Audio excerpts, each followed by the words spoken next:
Cricket Show USA, the Cricket Hall of Fame USA, and the American Cricket Education Council, ACEC, is pleased to welcome the weekly joint collaborative broadcast of the Coach's Corner. The objective of the Coach's Corner is to provide coaching, education, and expert views, information, oral and practical assistance, while helping to educate those seeking to understand and to become actively involved in the sport of cricket, nationally and internationally.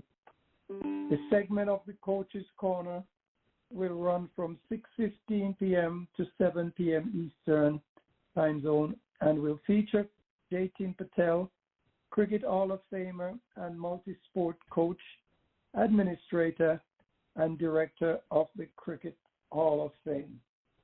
Good afternoon to you, Coach. This evening's topic is focused on confusion, and so we will go right into it. We're hoping to have others join us later on, specifically Charles Peterson, coach, mentor, and umpire. We're expecting he will join us later on in the show. But for now, it's coach's time, and I'll system off with the first question, but remind our listeners and audience that, while it's normally bad to interrupt, we don't object to being interrupted on the Coach's Corner because we would clearly like to take your questions and your challenges to the coach. So, Coach, here's the first question for you. In terms of coaching, we sometimes hear that an action during the play has occurred because of a misunderstanding or caught in a double-minded situation. Can you explain what is meant by that little phraseology, terminology there? Yes, first of all, good evening, everyone. And we like to go this serious topic, which has been impacting, or it has a side effect, which is also coming from this mindfulness series, we call it. It's called a confusion. We've seen so many games, and you might have heard from the commentators, it was a mix-up in terms of let's say batting when they are running. Something happens. There's two words we normally see. It's a mix-up, or maybe they call it mistimed it. Sometimes they say misunderstanding. But whatever the cause is, it's created because of the confusion. Maybe in a one batter, or maybe in a both batter. And eventually we have seen the end result, the outcome is one of them is getting out, run out. Same way, if we understand right, a lot of times we see in a field, two fielders are going for ball, whether it's a catch or a fielding. And we have seen there are some incidents where the players collided in the field. I will say it happens all levels. Now that is also happening because of the confusion. Maybe one player or maybe both players. And so on. At the bowler side, it's also, there is a situation where we call something is happening where the bowler is not able to perform. The another part, we talked in the past, I always call bowler does not take wicket. Bowler creates a moment of discomfort. What this moment of discomfort is, if you bowl such a way, at certain length, spot, and speed, I call it, with the line and the length, then you are creating a confusion in the batter's mind, whether they want to play. First confusion is what? Whether they want to play or not. Second confusion is always, you want to play with the straight bat or cross bat. And the third confusion is, you want to go forward or backward. So what happens is here, because in that particular moments, they sometimes call it double mind. These are two things happening in your head. And that is what the player has created that particular moment because of the confusions, not sure whether the plan one to go for it or plan two, or the option one to go for it, option two. And because of that, when they are not sure due to lack of confidence or commitment to go for it, they eventually end up in a failure. And the most of the time when situation happens, whether it's a batting, bowling, or fielding in cricket, the confusions are commonly known as towards the disaster, means the failure. Thank you, Coach. So, how does confusion really develop during the course of a match? I mean, we watch the IPL and occasionally we see and hear confusion, but how does it really develop? It's always coming from the mind. It's a thought process, we call it. Also, some may say it's a thinking.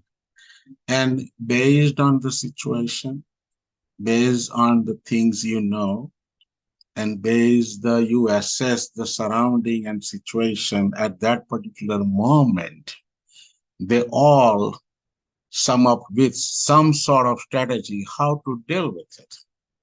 And now in that situation, when the player has two different opinions going at same time, or two different options going at same time, or two different concerns going at same time, that is what this confusion develops, and is not automatic. Most of the time, it's a self-created or generated. Thank you. Liam or anyone else on the panel? Okay, let me just come in. Thank you for that, Denise, and thank you for that, Coach. Coach, many times you have confusion causing, eventually causing a runout. You know, sometimes the player that is being run out is upset. You know, as a coach, how do you handle a situation in the dressing room? Yeah. Because both of them obviously wanted to run, but then there was a mix-up on one had to go. How do you handle it? In this situation, there's three different things can happen to create this confusion. Number one is always misunderstanding. Maybe one player involved or both players involved. There's another situation is definitely communication. They are not on the same page, means calling for that run or signaling them what they're doing it. And the third important thing is the decision making. It's about to run or not to run. So what happens here? If I am the coach, I have to look into what exactly happened, so we can try to fix it.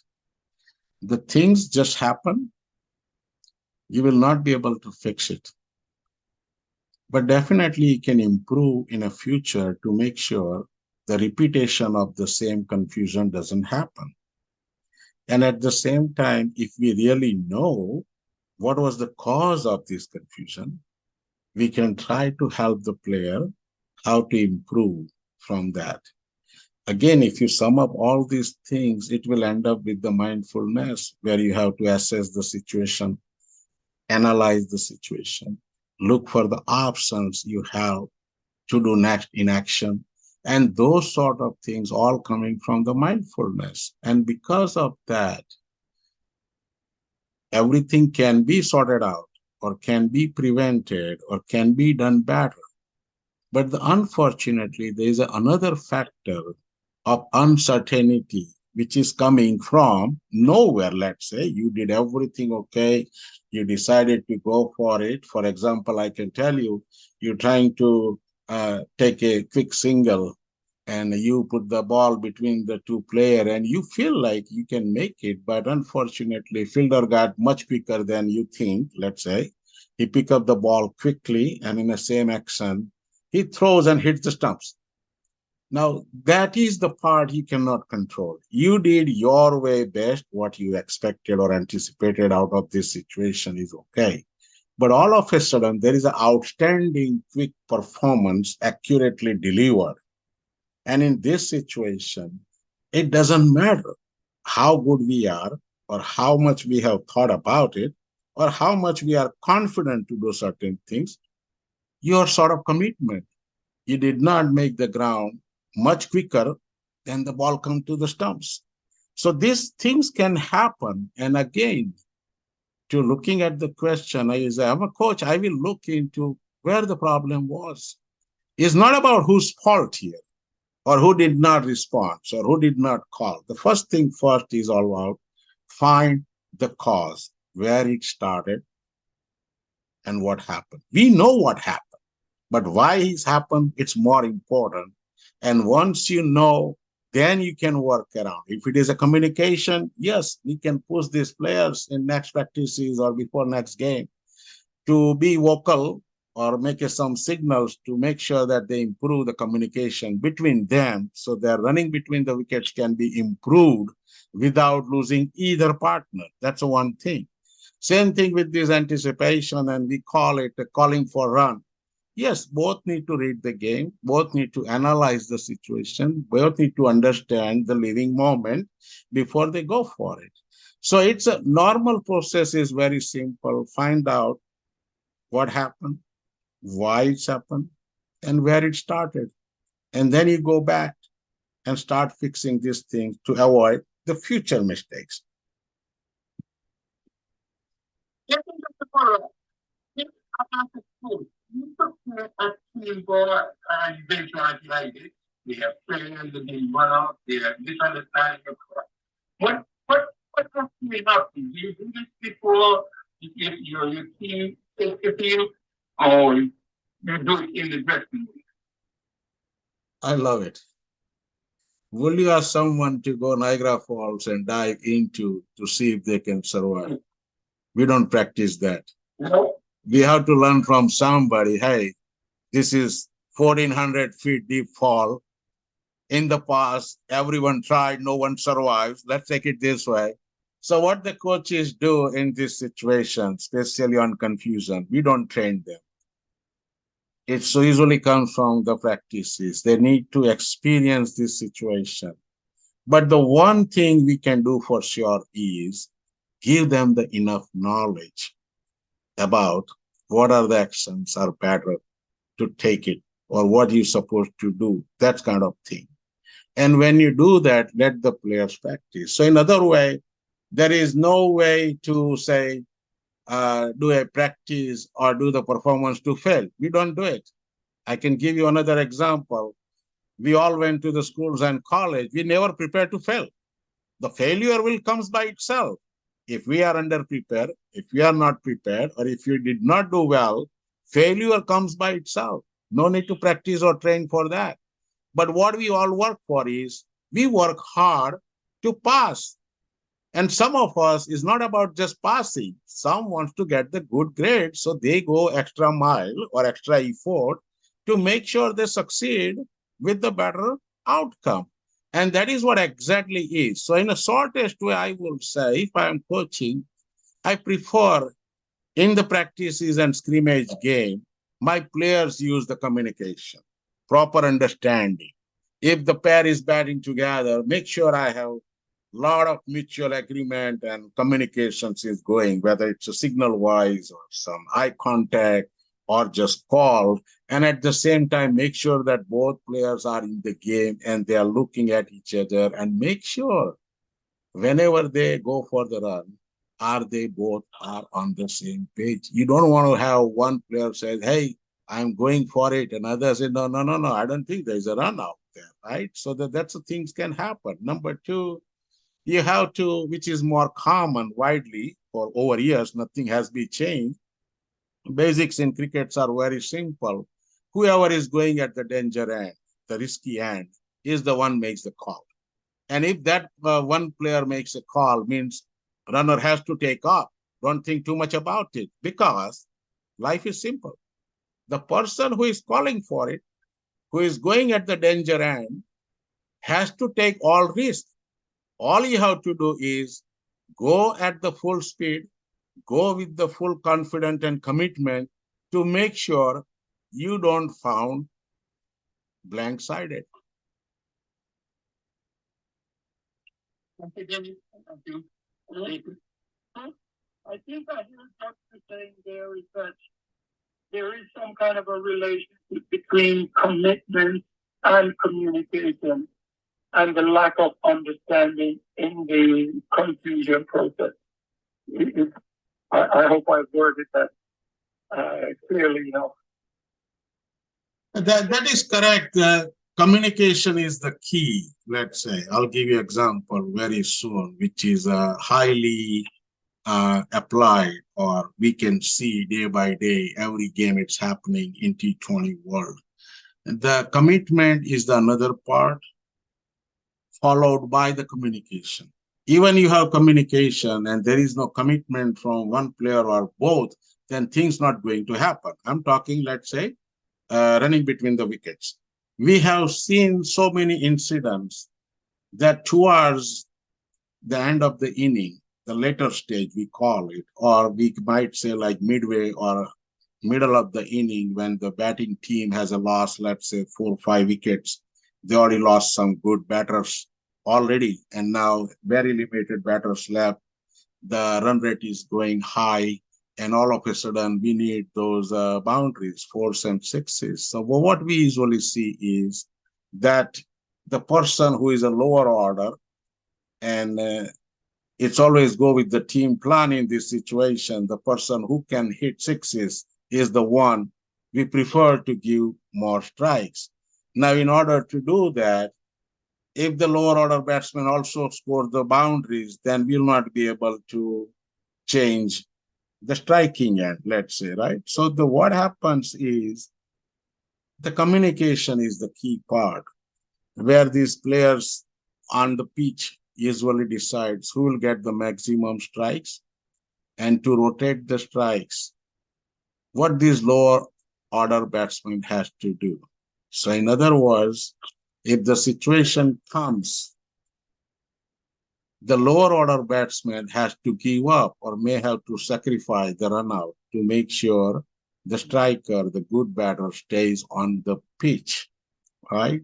Also, let's say the situation, there's a good batter already played 5 balls, last ball is coming with situation maybe 1 or 2 are left and the higher run rate required. The communication is the key here. The striker who wants to retain the strike in the next over will go down to the non-striker and make a plan. Hey, doesn't matter what happens. I want to change the end so I can start the next over. So now in this case, in this situation, the person who is at the non-striker end has to be ready with the full commitment. It does not matter what happens. The player has to go for the run. Even he gets a run out, it's okay. So this is what we call it. If we have the proper communication, and then you have a full commitment to do it, you can avoid the failures, because now you are well prepared. There is no confusion, period. You know that before the ball is delivered, what is you are going to do. And in this case, we have seen it, a lot of success, because that's when you do with the confidence and commitment, you already have the half success already. Thank you, Coach. Any questions there from the panel? I'll take this opportunity to get in there again. Coach, I thought I heard a mama. Denny, I thought I heard a mama. Is someone? Is there here? Someone? No. No. Okay, go ahead. Does confusion happen because of the age of the players, or a specific play in the match, or a scenario, or a game plan? Does it happen because of a specific scenario or a game plan? Now, all are possible, I will say. But if you look at it, age has nothing to do with it, because this confusion can be happen in a 9-year-old kid or 60-year-old player. It can happen. So it's not limited to the age.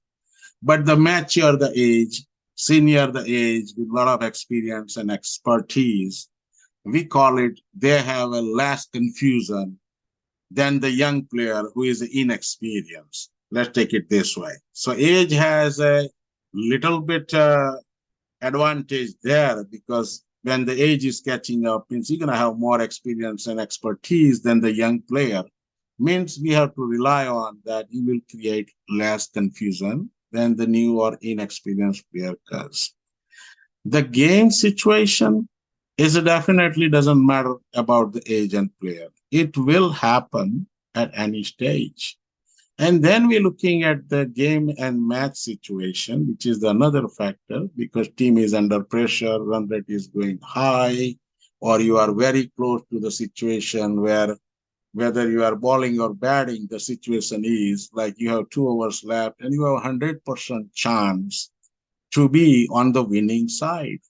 But unfortunately, what you decide to deliver, whether it's a batter or bowler, in a very next few deliveries can change the new formula, which is the whole outcome, where and which team is heading with a lot of advantage, we call it. And because of that, the confusion is consistent, I call it. It comes different ways in the game or in the player's head, and they have to manage all the time. There is no way to avoid or eliminate it, but you can definitely cut down less number of confusions during the play, and that is the best option.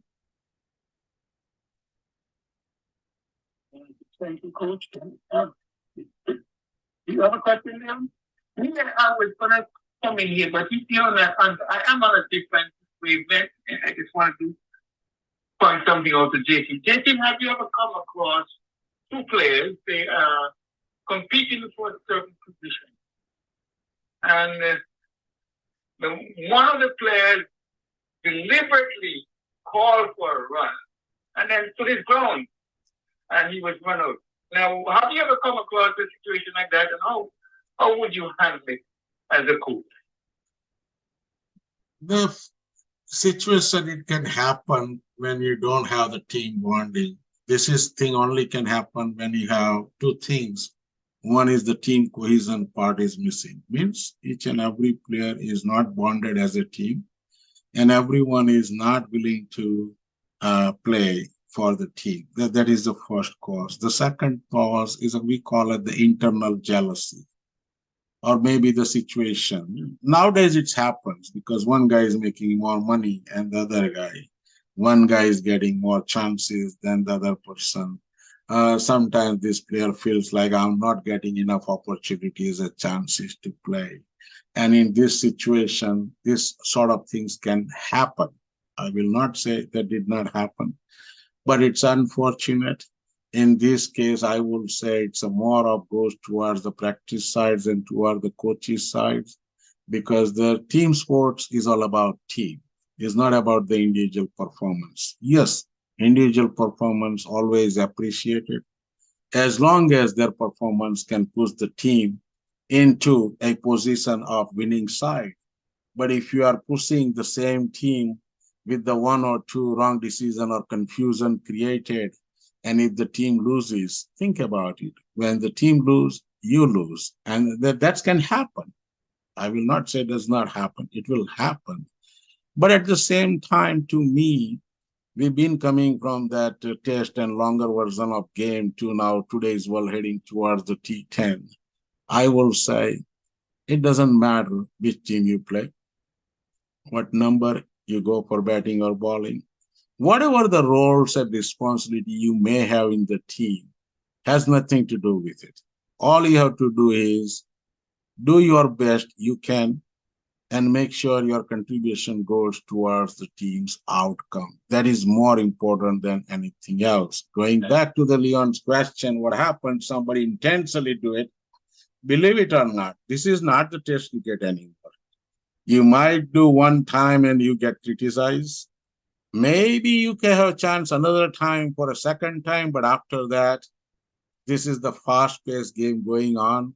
And again, this is not the test cricket days where you used to have like one coach. Now, if you look at this, let's say IPL dugout, you're going to see like half dozen legends and coaches. Do you think they will let you go? No. There is a smart heads out there. They'll figure out what you have done. And most likely, the way I look at it, all team sport, if you are not a team player, you are losing the advantage, your position within the team. Okay, part, if you don't mind. Do you usually have a code of conduct among the team to begin with, so they'll have a guideline to know how to react in circumstances like this? The normally is not much to go in detail to put on paper. Let me tell you honestly, the most of the code of conduct and things we usually talk, it's a more of a team relation and discipline matters off the field, let's say this way, or how to go to the field or what we're supposed to do with this today's media and social media and the fan base and all this thing is coming. So code of conduct is not about putting each and everything out there, but I understand your concern, which is a more of your roles and responsibility within the team. Now, this is not a documented material where coach will give you like, hey, you are going one down, so this is the paper and read and do it. No, these are the players need to know what they are doing it in terms of roles and responsibility, being on certain position. Even the opening bowler has a different role, first change bowler has a different role, even fielders has a different roles based on their position, and they need to follow. Top of that, once you know the roles and responsibilities, things may change. And in that situation, all you have to come out with, what is the backup plan? What is the next thing we're supposed to do?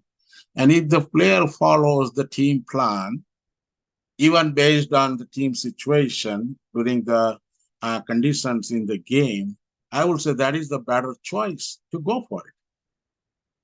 Mm-hmm. Leon, there's a message on the chat room while I go ahead with Coach. Coach, what is the most likely outcome in a confusion situation? Most likely, as I said, it's a disaster or failure, because that's a cause, because you will not be able to do well. That's what these all confusions are in any sport.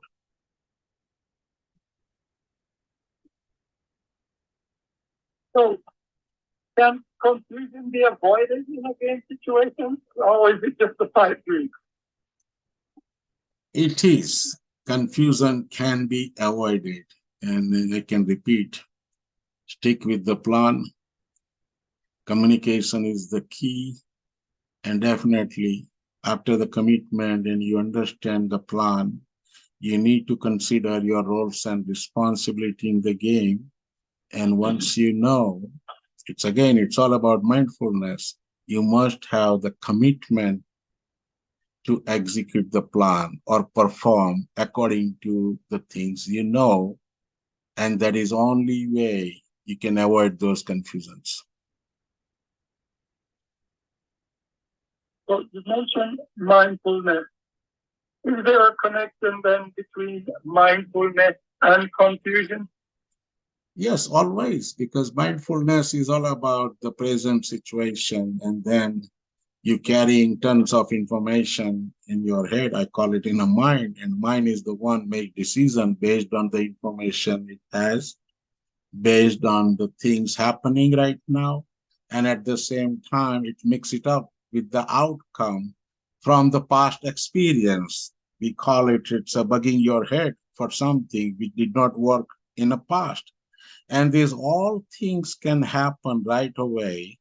And that is what the confusions are. So what the mindfulness does is basically, it's all about keeping you head clean and help you to stay focused and work with the full concentration. And to do so, mindfulness can help you to improve your performance at the same time, how to avoid, and we already talked about it, all the distractions and the other plans which is coming in place, supposed to be on a sideline.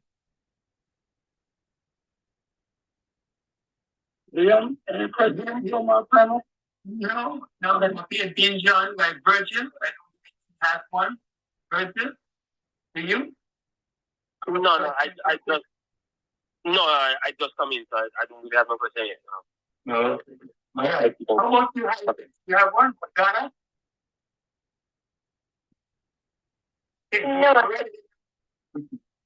No, I think that's quite clear, actually. But listen down what you said. Go ahead, Dennis. Go. Currently, following the IPL closely enough, we see lots of scenarios happening, and one wonders, is there any word of advice you can give viewers as to how to interpret some of the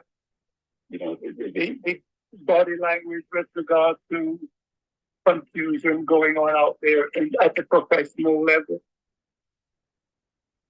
Yeah, the best option always it's within your limits, within your reach, or within your capacity. If you can control your emotions, if you can control your fear factor and worry about the situation, those sort of things, then you can definitely improve your mindset, which is also help you to do well. And that is what these two terms comes, the focus and concentration.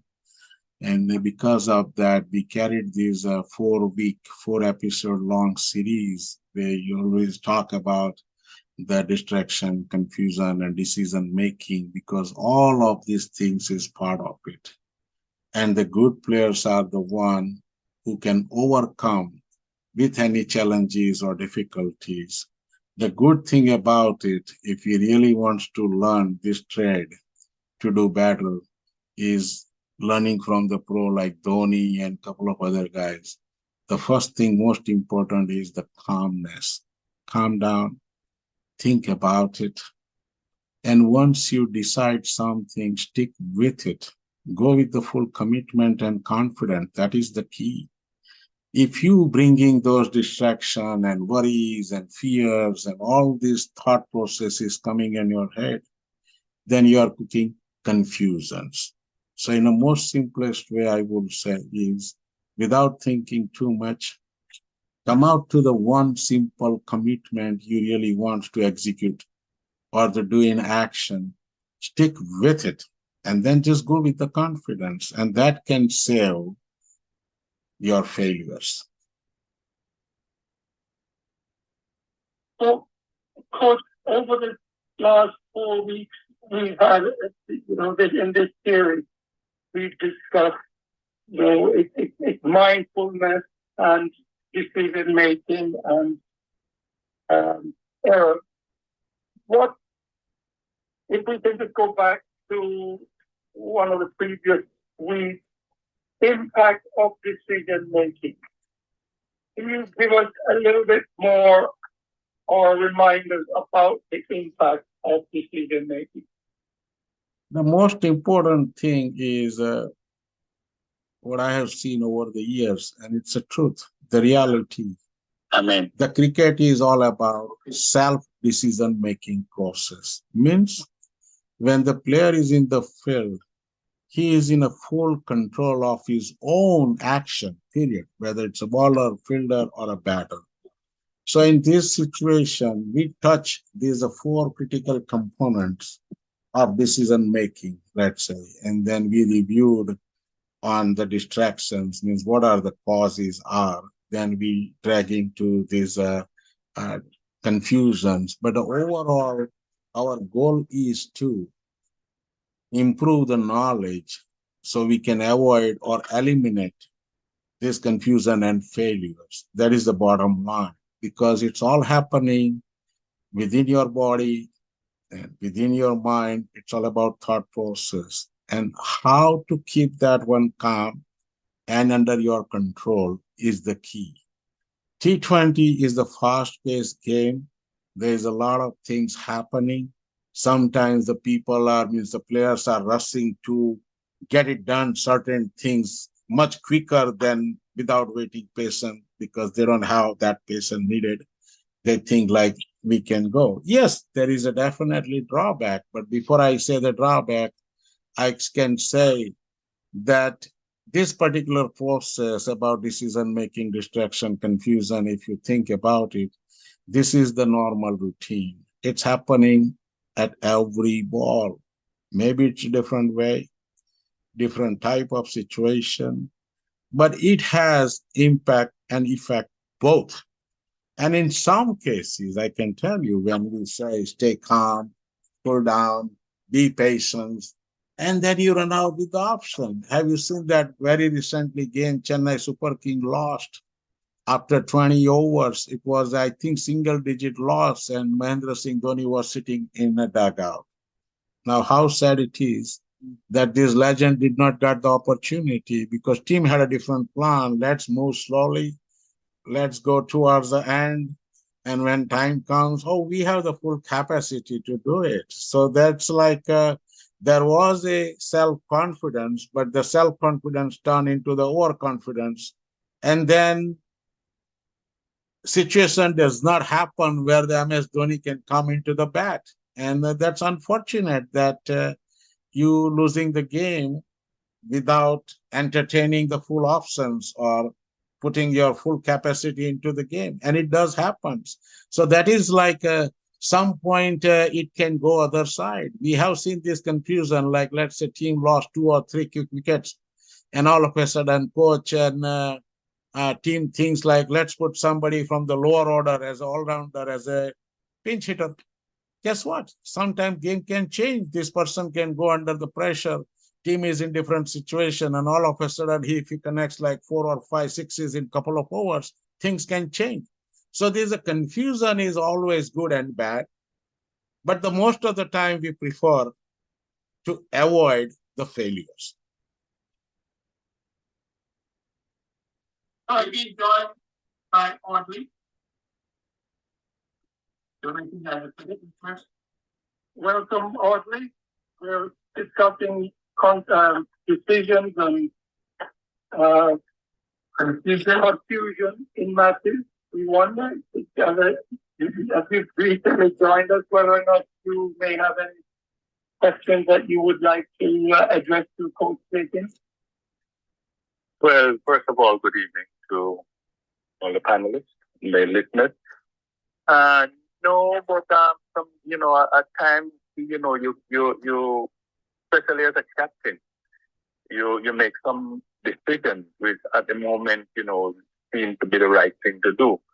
But as it just turned out, this game of uncertainty we call cricket, it turned back in, and in the face.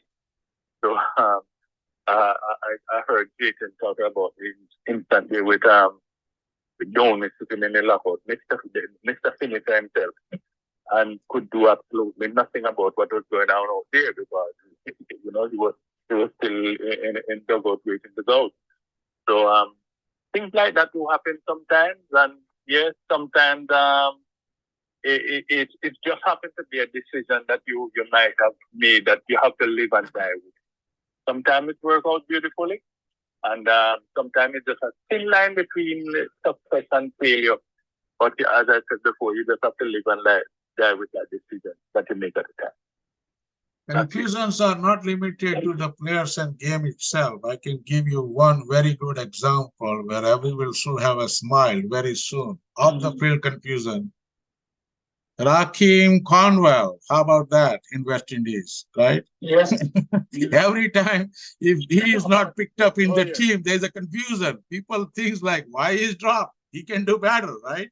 So this confusion is all about the difference between the thought process, and sometimes it's a mix-up or an odd chemistry between the two different thought processes. That's what we call the confusion. Yeah, but also say, that's miscommunication. Yeah.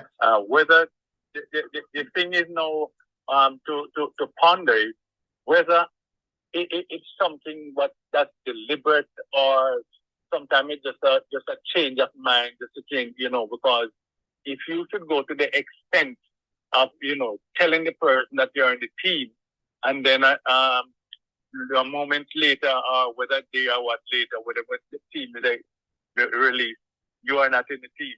I mean, what do you call that? Away from miscommunication. What do you call that? You let the person know that they are in, and if I get information from the person who's in charge, telling me that I'm in, well, I'm going to tell my friends to look, I'm going to Australia, I'm going on tour, whatever, and then all of a sudden, the names are called out, and you are sitting there, and the only place the name is being called is by a friend. Say, hey, what I'm doing, man? God, So what we're learning here, on and off the field, communication is the first step toward the confusion. Hardly ask a question to what do you call it? They call it discriminated against and sabotage. That's exactly what you call it. Okay. Coach. Yep. Thanks, Virgil. We're near wrapping up, but I have one other point to raise with the coach. Coach, I read somewhere in the Michael Chambers' book on mindfulness, and the key word here is mindfulness. And mindfulness, according to Michael Chambers, is our ability to be fully aware of everything that is happening in the now moment, where we are, what we are doing, and what we are experiencing. Can you elaborate a little more on that, definition there from Michael Chambers? That is the great book I follow heavily, and being officially instructor to teach this book to the others. And it came across to me 5-6 years back. And it's a very impressive book from someone who knows the game and know the inside. And he put all technical terms you need to improve the performance. The overall, that is what the players' performance lie in any sports, I would say. And when you playing team sports, it takes extra work to understand, because now you are playing for yourself as well as for the team. And because of that, more you aware of it. Mindfulness is all about understanding the situation, analyze, assess, make adjustment before you take action. This is like common thing we talk in soccer and cricket when we are coaching, right? So what happens here, if you are fully aware what can happen, what happened, if you carry your expertise and experience into it from the past outcome, it can be great. Understanding the current situation and looking for the best possible option which you can do next. You can visualize, you can imagine, but those are the things, I call it tools to help your decision-making process. And that is what we highly pressure. And because of that, if you go cricket mindset, we have the site developed to help the cricketers to understand the cricket mindset. And I'm coming up with the new series completely, which will be based on that Mr. Michael Chambers' book. And we will take one chapter and one topic at a time and put together with a practical example for what's happening in cricket and how that can be improved, which will be a continuation of what we did on the cricket show. Cricket show, we only try to cover, I will say, impact, side effects, and the outcome of mindfulness. But now that topic will be going in a detail how to improve your mindset. And I will recommend everybody, if you go crickmindset.com channel, means a website, there is an option to download that book at no cost to anybody. All we want is people pay attention to it, grab a book, read it, think about it, and I guarantee you, if you understand well, your life and decision-making process will be changed. All right. Thank you, Coach One final word here, and again, quoting from Michael Chambers' booklet. Success is predictable and can be repeated if we are mindful of our present moment. How do we become mindful of our present moment, Coach? Which is exactly is, as we said, what we normally do in our normal life is when we fail and we don't succeed, we normally try to hard to get succeed, let this way. And in order to do that, I always say we work hard towards the success, but the failure is automatic. But once you find the success, let's say, so just like we do in practice, we're trying to avoid or eliminate the future failures. It's other way around. If you know how to succeed and if you got the success, why don't we keep continue and sustain that performance? Means we have to do it over and over again. And that's only can happen if you know how you did it and how you succeed and keep continue doing same way and working hard towards it to improve the performance. That's the bottom line. All right. Thank you, Coach, for your insight, your knowledge and experience. We invite you to join us again next week at the same time, right here on the Cricket Show. There is no doubt that Coach Patel has answers to the questions, and we know you have been asked lots of questions that you've been asking. The question that says, how did he do that? Or why did he do that? Maybe you will say, I am going to do that next time. So join us next Sunday, same time, 6 p.m. or 6:15 to 7 p.m. for the Coach's Corner, and be prepared to come with all your questions because we know the coach has the answers. Thank you once again, Coach, and we look forward to our next session.